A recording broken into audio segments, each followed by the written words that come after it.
नमस्कार, मैं हूँ मनविंदर और एमईएन नेटवर्क पे आप सभी लोगों का बहुत स्वागत है। भ्रष्टाचार में लिप्त नेता कितने भी लॉजिक दें, खुद को सही करने के लिए कुछ भी कहें, वो काम आने वाला नहीं है। जिस तरीके से अब जाँच एजेंसियाँ काम कर रही हैं, उससे तो मुझे यही लगता है। प्लस मोदी भी यही मिशन लेकर के चल रहे हैं। उन्होंने अपने लोकसभा के भाषण में भी यही फ़ोकस रखा और उन्होंने राज्यसभा के भाषण में भी यही फ़ोकस रखा जो उन्होंने अ, राष्ट्रपति के अभिभाषण के बाद धन्यवाद प्रस्ताव के बाद कहा था। उन्होंने बहुत साफ तौर पे ये कहा था कि भ्रष्टाचार किसी भी कीमत पे सहन नहीं किया जाएगा। जो लूटा है, वो लौटाना पड़ेगा। अब एक तरफ हेमंत सोरेन कह रहे हैं कि मैं पाक साफ हूँ और खेल रहे हैं विक्टिम कार्ड। ठीक वैसे ही अरविंद केजरीवाल भी खुद को पाक साफ कह रहे हैं, लेकिन खेल रहे हैं विक्टिम कार्ड। इसी पे आज बात करते हैं कि ये हेमंत सोरेन तो सबके सामने है, क्या-क्या किया है उन्होंने, उनकी भी बात करते हैं और कट्टर ईमानदार, उनका भी सारा चिट्ठा खुल चुका है। जाँच एजेंसियाँ देखिए खास नहीं झील रही हैं। ईडी ने सोरेन के व्हाट्सएप चैट पीएमएलए कोर्ट को दिखा दिए हैं, उनके सामने रख दिए हैं। सारी चीज़ें एकदम सामने आ गई हैं। इनमें ज़मीन के लेन-देन से लेकर के ट्रांसफ़र पोस्टिंग तक का ज़िक्र है।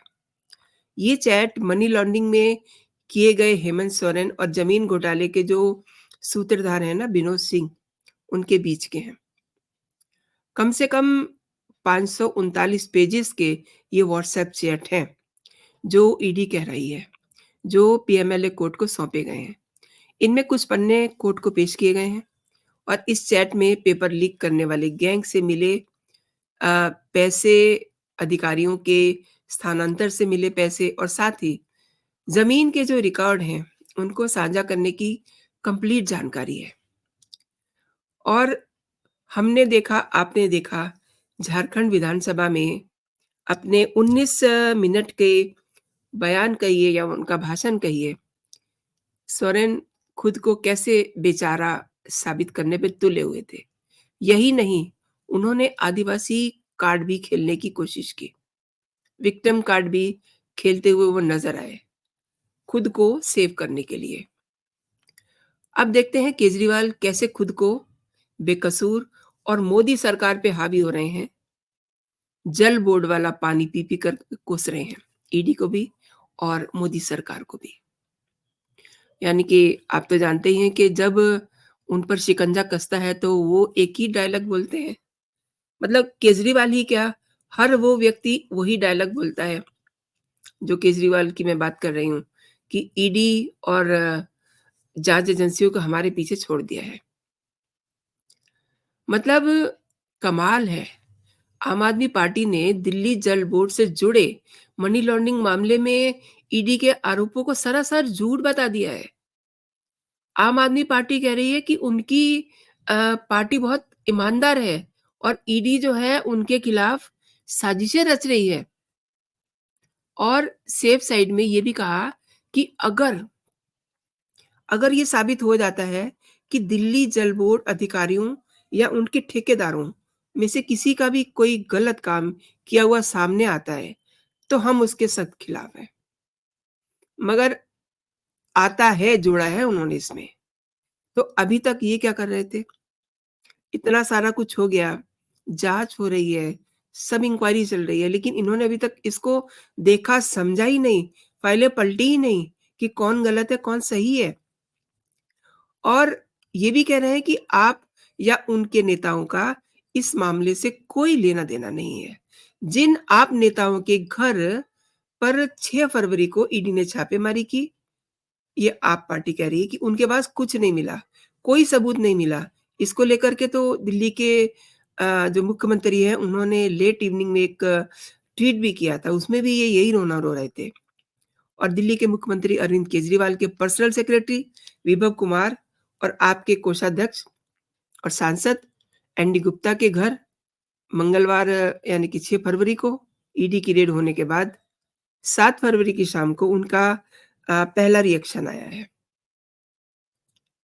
ईडी ने प्रेस रिलीज़ करके बुधवार को यानी कि 7 तारीख को ये कहा था कि इन्वेस्टिगेशन और डिजिटल सबूतों से ये पता चला है कि दिल्ली जल बोर्ड घोटाले का पैसा आप नेताओं को दिया गया है। ये पैसा किस लिए दिया गया? ये पैसा दिया गया पार्टी के इलेक्शन फंड के लिए। अब आप देखिए कल तक आतिशी मार्लेना कह रही थी कि ईडी भी घोटालेबाज है।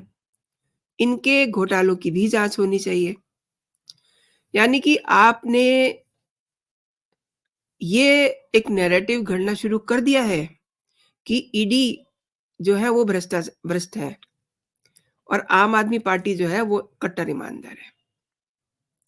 और उन्होंने मतलब ईडी को भ्रष्ट बताने के लिए लॉजिक क्या गढ़ा है देखिए आप। इनके लॉजिक भी लाजवाब है। इन्होंने ये कहा है कि वास्तव में भ्रष्टाचार और मनी लॉन्ड्रिंग से अगर ईडी निपटना चाहती थी, तो ऐसा क्यों है कि सीएजी के उजागर किए गए मोदी सरकार के घोटालों की कोई जाँच नहीं की जा रही है। इनका सबसे बड़ा पेट का जो दर्द है ना, जो अब अल्सर बन चुका है, ये है। ये हमेशा अग्रेसिव होते हैं, अटैकिंग मुद्रा में रहते हैं नरेंद्र मोदी पे और आपने ईडी पर ये भी आरोप लगाया है कि ईडी ने छगन भुजबल और नारायण राणे, अजीत पवार और शुभेंदु अधिकारी जैसे भ्रष्ट लोगों की जाँच सिर्फ़ इसलिए बंद कर दी क्योंकि वो सब बीजेपी में शामिल हो गए हैं। ये इनका बड़ा पुराना डायलॉग है। भई वाह! जो मन में आया आप वही कहिए, लोकतंत्र है, आपको किसने रोका है? आपका मुँह है, कुछ भी कहिए। क्योंकि आप भी लोग कहते हैं ना कि कई मौकों पे कि लोकतंत्र का गला घोटा जा रहा है, लोकतंत्र की हत्या हो रही है। तो आपके मन में भी जो आ रहा है कहिए। लेकिन दोस्तों मैं आपको याद दिलाना चाहती हूँ कि सीबीआई ने जुलाई 2022 में दिल्ली जल बोर्ड की टेंडर प्रक्रिया में भ्रष्टाचार और रिश्वतखोरी के मामले में एफआईआर दर्ज कराई थी और सीबीआई की एफआईआर को आधार बना करके ईडी ने दिल्ली जल बोर्ड की टेंडर की जो प्रोसीडिंग थी उसमें कई सारे अनियमितताएं पाई गई थी और अलग-अलग मामले बना करके उनकी जांच शुरू की थी। तो आप अगर ये समझ लेंगे ना कि किस तरीके से क्या-क्या घोटाले थे, तो आपको बिल्कुल आराम से ये पता चल जाएगा कि केजरीवाल एंड आप पार्टी किस तरीके से झूठे नैरेटिव गढ़ रही है इस समय। तो पहला जो मामला था वो ये था कि सीबीआई की एफआईआर में जो आरोप लगाया गया था दिल्ली जल बोर्ड के चीफ इंजीनियर जगदीश कुमार अरोड़ा ने एनकेजी इंफ्रास्ट्रक्चर लिमिटेड को करीब 38 करोड़ रुपए में इलेक्ट्रोमैग्नेटिक फ्लो मीटर के इंस्टॉलेशन, सप्लाई और टेस्टिंग का टेंडर जारी किया था। और 2023 जुलाई में ईडी ने दिल्ली एनसीआर, केरल और तमिलनाडु में दिल्ली जल बोर्ड के अधिकारी और कुछ निजी संस्थाओं के अधिकारियों के 16 ठिकानों पे छापेमारी की थी। ईडी ने 24 जुलाई 2023 को 17 नवंबर 2023 को सर्च ऑपरेशन चलाया जिसमें कई अहम दस्तावेज, कई सबूत जब्त किए और इसी दौरान ये पता चला कि जो काम एनकेजी इंफ्रास्ट्रक्चर लिमिटेड को दिया गया, दरअसल वो तो उसके लिए जो एक एलिजिबल होता है ना टेक्निकली एलिजिबिलिटी होती है, उसको वो पूरा ही नहीं करती। यानी कि वो उस काम को करने के काबिल नहीं है। सीधे शब्दों में ये समझिए आप। और एनकेजी इंफ्रास्ट्रक्चर ने फर्जी डॉक्यूमेंटेशन बना करके टेंडर हासिल कर लिया। जगदीश कुमार अरोड़ा को इसकी जानकारी थी और ईडी की जांच में ये सामने आया कि टेंडर मिलने के बाद एनकेजी इंफ्रास्ट्रक्चर ने अनिल कुमार अग्रवाल की कंपनी इंटीग्रल स्क्रूज लिमिटेड को भी इसमें हिस्सेदार बनाया था और अनिल कुमार अग्रवाल ने इसके बदले में जगदीश कुमार अरोड़ा को कैश और बैंकों में अलग-अलग बैंकों में 3 करोड़ रुपए दिए। जो कुछ कैश जगदीश कुमार अरोड़ा के एक करीबी को भी मिला। यानी कि इनके पास जब मनी आ गई, तो इन्होंने उसकी लॉन्ड्रिंग करनी शुरू कर दी। यानी कि उसको ठिकाने लगाना शुरू कर दिया। ईडी को जगदीश कुमार अरोड़ा की कई बेनामी संपत्तियों की भी जानकारी मिली, जो जगदीश अरोड़ा अपने चार्टर्ड अकाउंटेंट की मदद से मैनेज कर रहे थे। यानी कि उस मनी को लॉन्ड्रिंग कर रहे थे। जो दूसरा मामला है वो भी बड़ा दिलचस्प है। दिल्ली जल बोर्ड के बिल पेमेंट के भुगतान के लिए जगह-जगह मशीनें लगाई गई थी ऑटोमेटिक। अब आप देखिए इससे ज़्यादा दुर्भाग्य और क्या होगा? सरकार पब्लिक की सुविधा के लिए ऐसे मशीनें लगाना, ये सब सुविधाजनक इसलिए करती है कि पब्लिक को पेमेंट करने में दिक्कत ना हो। लेकिन हुआ क्या? जो पैसा पब्लिक ने मशीनों में डाला, वो जल बोर्ड के पास कभी नहीं पहुँचा। यानी कि उनके अकाउंट में कभी जमा ही नहीं हुआ। और Messrs Freshpay IT solutions private limited और Messrs RME payments private limited company को पहले 3 साल के लिए कॉन्ट्रैक्ट दिया गया था और समय-समय पे ऑब्वियसली ये सब कॉन्ट्रैक्ट जो है रिन्यू होते रहते हैं। इसके बावजूद कंपनी की तरफ से जल बोर्ड को कभी भी कोई पैसा नहीं दिया गया और ये भी सामने आया जाँच में कि नोटबंदी के दौरान करीब-करीब 10 करोड़ 40 लाख का पेमेंट एक साथ किया गया, लेकिन वो जल बोर्ड तक कभी पहुँचा ही नहीं। और इस मामले में जल बोर्ड को करीब-करीब 14 करोड़ 41 लाख रुपए का घाटा हुआ है। ये पैसा अभी कंपनी के पास पेंडेंसी में पड़ा हुआ है।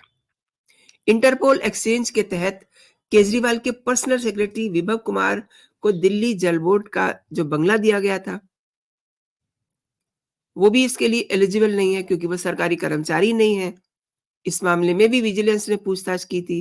तमाम सारे घोटाले बिल्कुल क्रिस्टल क्लियर हैं, बिल्कुल एकदम एक ही नज़र में समझ में आ जाते हैं, लेकिन अरविंद केजरीवाल एंड आप पार्टी को शायद से ये घोटाले दिखाई नहीं दे रहे हैं। उनको लग रहा है शायद ये इनके गुड वर्क है और हेमंत सोरेन भी अपने आप को ईमानदार बता रहे हैं, जेल में हैं। यानी कि उनकी कस्टडी लगातार बढ़ती जा रही है, हिरासत में कहिए, जेल में कहिए, एक ही बात है तो वो जेल में है ना इस समय। तो वो भी अपने आप को ईमानदार बता रहे हैं, लेकिन उनके खिलाफ भी बहुत सारे कांड निकल रहे हैं। अरविंद केजरीवाल तो हमेशा से अपने आप को कट्टर ईमानदार बताते हैं और देखिए ये लोग कैसे अपने लिए नैरेटिव गढ़ रहे हैं। मैं आपको एक चीज़ और बताना चाह रही हूँ, he is such A smart person Kejriwal. जब अयोध्या में राम मंदिर का प्राण प्रतिष्ठा के कार्यक्रम चल रहे थे, ठीक उसी दौरान केजरीवाल ने भी दिल्ली में मंदिरों में पूजा, आरती सब करना शुरू कर दिया और खूब उसको पब्लिसाइज़ किया। मतलब इतने फ़ोटोग्राफ्स आ रहे थे, आप पिछले उन दिनों के इनके ट्विटर हैंडल पे देखिए, तमाम जगह पे आरती कर रहे हैं। पूजा करना कोई बुरी बात नहीं है, अच्छी बात है, मन धुल जाता है। लेकिन इनका मन कहाँ धुला? इनके मन में तो मैल था। इन्होंने केवल वो टाइम पीरियड में लोगों को ये बता दिया कि हाँ, ये भी पूजा-पाठ करना जानते हैं और इन्होंने जो सबसे बड़ा धोखा किया लोगों के साथ, वो ये था कि लोगों को ये कहा कि मंदिरों में मंगलवार को सुंदरकांड और हनुमान चालीसा के पाठ होंगे, लेकिन अब वो सब गायब है। तो लोग ये कह रहे हैं कि जो हमें एक आश्वासन दिया था कि एक संगठन बनने जा रहा है, वो सुंदरकांड करवाएगा, हनुमान चालीसा के पाठ करवाएगा, वो सब कहाँ है? तो कहते हैं ना पग-पग पे इनके जो भ्रष्ट कारनामे हैं नज़र आते हैं। तो दोस्तों आपने मेरे साथ ये पूरा वीडियो देखा।